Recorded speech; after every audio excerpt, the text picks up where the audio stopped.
So first of all, I would like to thank the president of the FIVA, Mr. Tito Brechters, and all the staff that come from abroad, and you really honor us by your presence here in Marrakesh in this Congress. Thank you very much. So I would like to thank the Royal Federation of Old Cars that give to women, and thank also all the organizers of this Congress, especially Lamia Zinoun, with whom I was in contact. So thank you to give the opportunity to women to talk about the subject of women that rock the old cars, how, the limits, and what we can do thanks to the FIVA and to the Royal Moroccan Federation.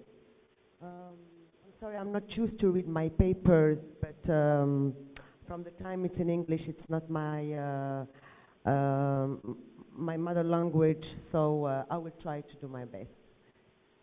So as we all know, the world of classic car continues to grow, and over the past couple of years particularly, there's been one particular group that have embraced classic car culture more than most women.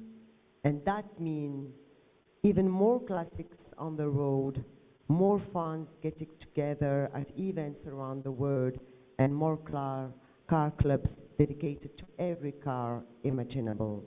But in absolute terms, female vintage car owners are still in the minority. However, a recent survey found that the insurance companies' number of female policyholders grew by really 30% from 2010 to 2020. And to those saying that the younger generation isn't interested in cars, you might want to think again. The biggest policyholder increases in that category. So the increase in female policyholders comes from women deliberately getting involved in classic cars. While that might be surprising to some, it really shouldn't. Women have been involved in cars, vintage or otherwise, since the automotive invention. In 1888, Bertha Benz was the first person to drive an automobile over a long distance in a car Benz motor wagon. Later, female race drives such as Helen Ice and Maria Teresa de Filippis would shake things up, the latest at Formula One. And in the 1980s, Michel Mouton demonstrated how to push a rally powerhouse like the Audi Quattro S1 to its limits. And since a few years, we see many women's rallies, old cars, especially in Europe and in United States or in the American continent, such as Rallye des Princesses, which is very well known, and also the Ladies Classic. So, unfortunately, despite this growth, barriers still exist for female vintage car owners. In fact, what I think is that we need to break away from the perceived stuffy old man stereotype.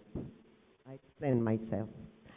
So, unfortunately, as in motorsports, female vintage car owners often face sexism, discrimination, and other derogatory attitudes.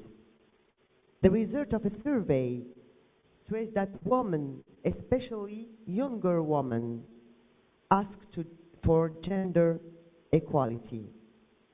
True, to be fair, it's not always men that have preconceived notions, and as much as anything, for the 8.5% of us classic car owners who are female, it's the surprise on the someone's face when you tell them you lust after a more mature motor car and the raised eyebrow that comes with it, isn't it? No?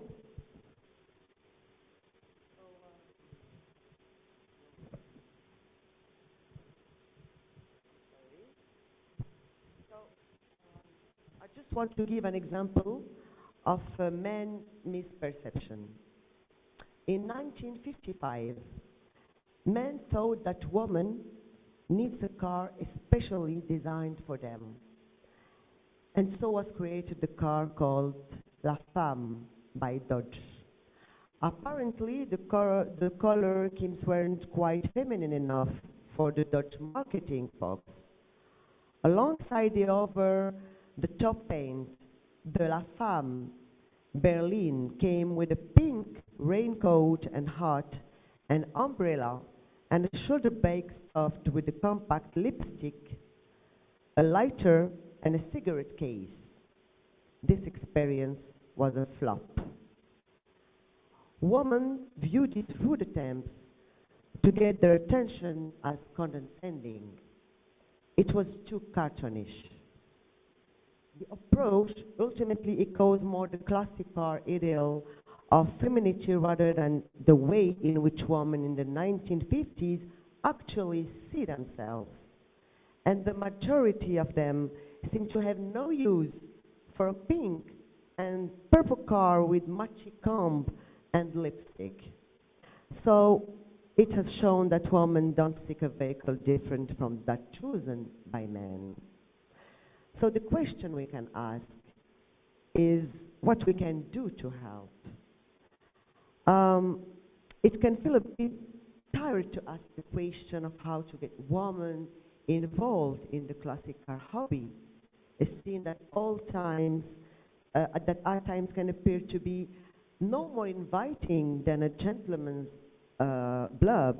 After all, nobody's stopping women from getting involved, right? Well, there is nothing to stop a woman from enjoying classic car owners, grassroots, much sports, car events, or any other aspects of the automotive-based camaraderie.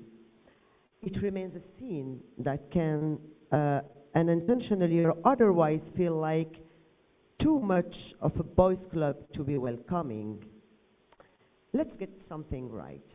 I'm not talking about positive discrimination here, and I'm certainly not denying the already prevalent, and influential role of many women in classic cars, be that those events, clubs, or motorsports.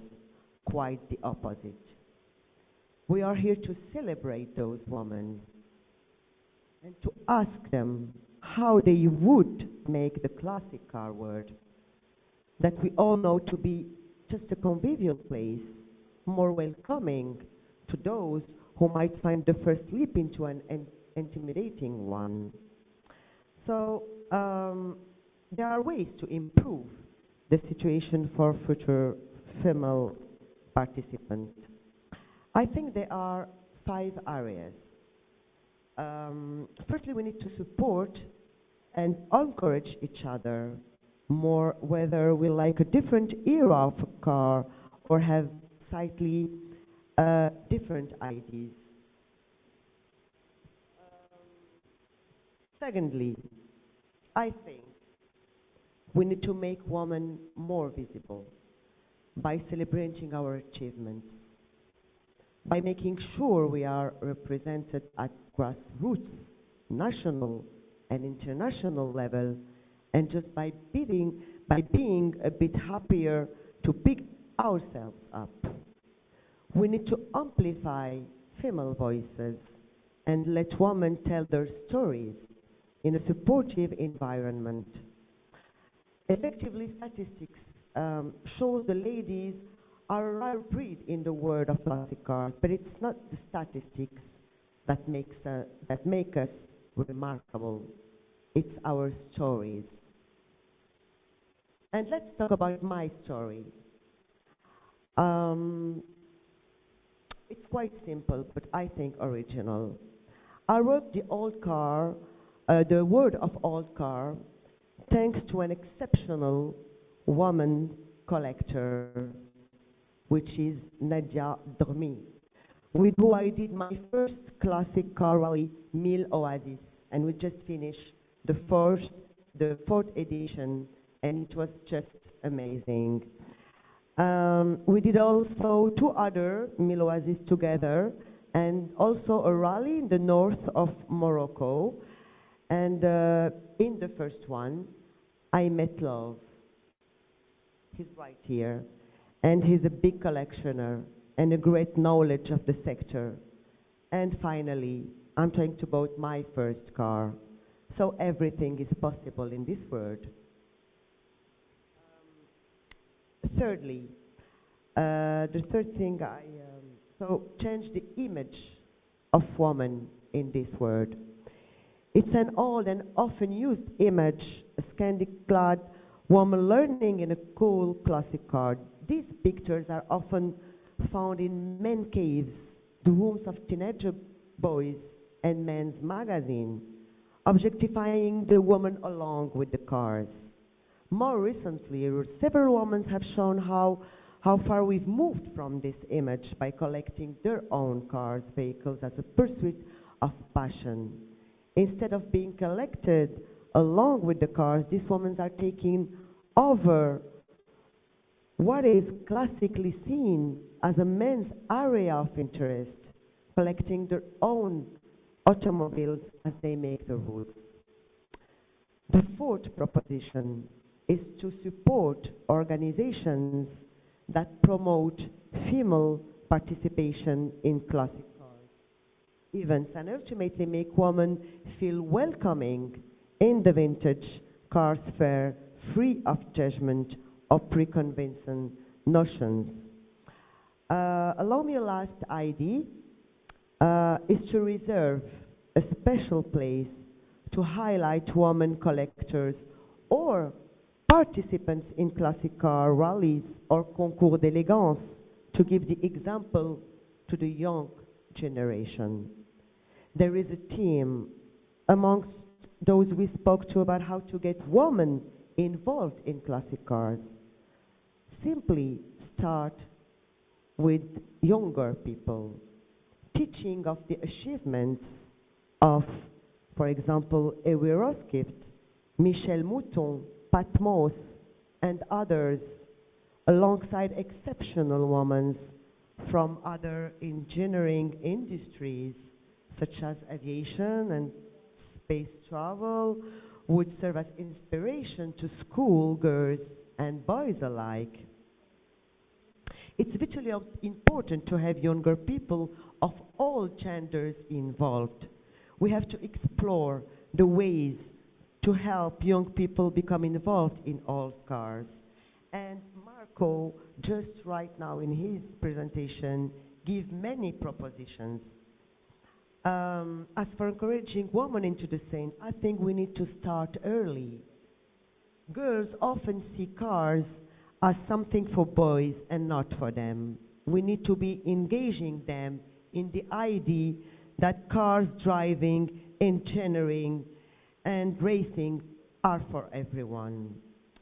So I don't know if I have time, but if you allow me, as I am an university professor, I allow you 2 more minutes.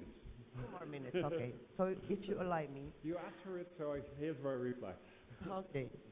So as I'm a university teacher, I would like to give if you allow me, of course, my first lesson to the young generation. I try to be very brief. I would like to talk about the 5 automotive inventions by women that changed the history of driving. When you imagine the innovations and inventors who shaped the automotive world, you may think of names like Henry Ford, Nikola Tesla, or Carl Benz. What you might not know, however, is that the brilliant minds behind many of the key components of modern vehicle as we know them belongs to women.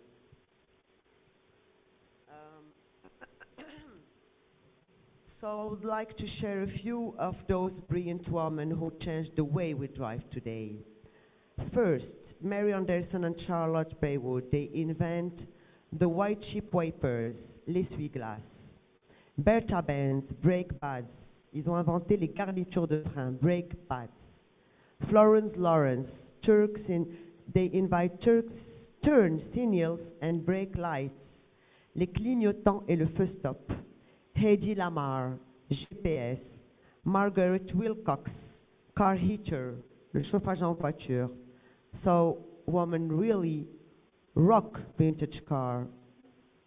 I think we are stronger when we are linked together. So it doesn't help that the vintage car world doesn't have a significant number of female mentors, or rather for a long time these potential mentors weren't widely recognized. It's difficult to imagine doing something if you never see someone who likes you taking part in it. And if vintage car enthusiasts want the world to grow, they need to open the gate so anyone who wants to can enter. Thank you for your attention.